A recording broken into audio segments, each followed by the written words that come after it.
I want to separate between two things. EU is EU in general, and then there's those that dealing with the foreign affairs of the EU. And it's totally two different things.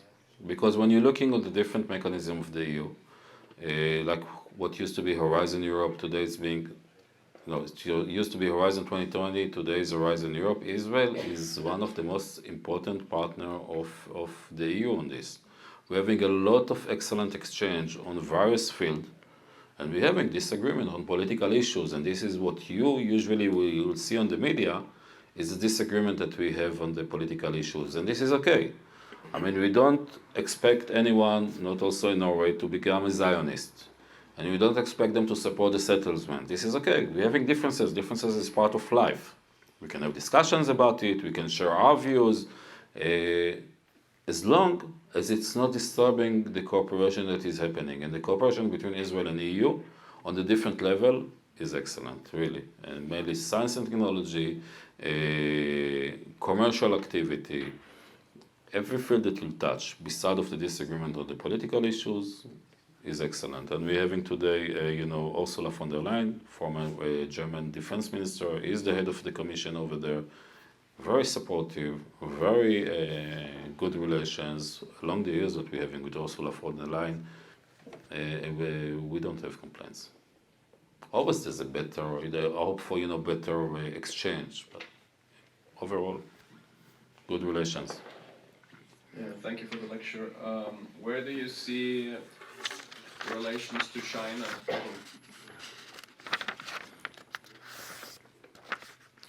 Well, as someone that spent 8 years in China, from the beginning, it's more than 8 years because it was 8 years in China, twice in the headquarters dealing with Chinese affairs.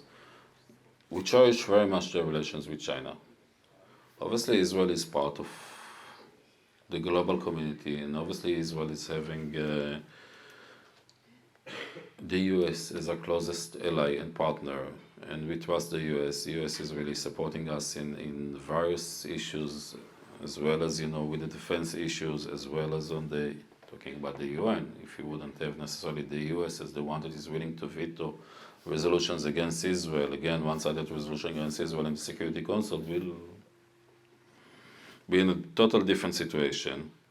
So we have to play in a careful way that we're having different partners, different priorities, and to make sure that we're finding our right way. We always feel obliged to the Chinese that they were the only country, almost the only country in the world to open the gates during World War II. When Jews were trying to escape from Germany and Europe during World War II, the Chinese were not only receiving Jewish refugees that were going over there, but not only did it allow them to come to China, but received them themselves in a very good way, while the Chinese themselves were poor under occupation and suffering themselves. Still, they opened their houses, their hearts towards the Jewish community. So Yoni was talking about that Judaism is not only religion, it's a nation, and we have to remember that there's political and policies decision that countries are taking. It doesn't affect the warm relations that Israel and the Chinese, Jewish and Israelis and Chinese people are having together. I remember the first time that Iris and myself arrived to China, February '93. We went into a Chinese bookshop. And you had all the drawings, it was in drawings, it was in photos obviously, of the Chinese philosophers and Albert Einstein. And there are very good relations along the centuries between Jews and Chinese. And that's where we are. Obviously the government has, as with any other country, to calculate, what you do, how you do, and to balance relations.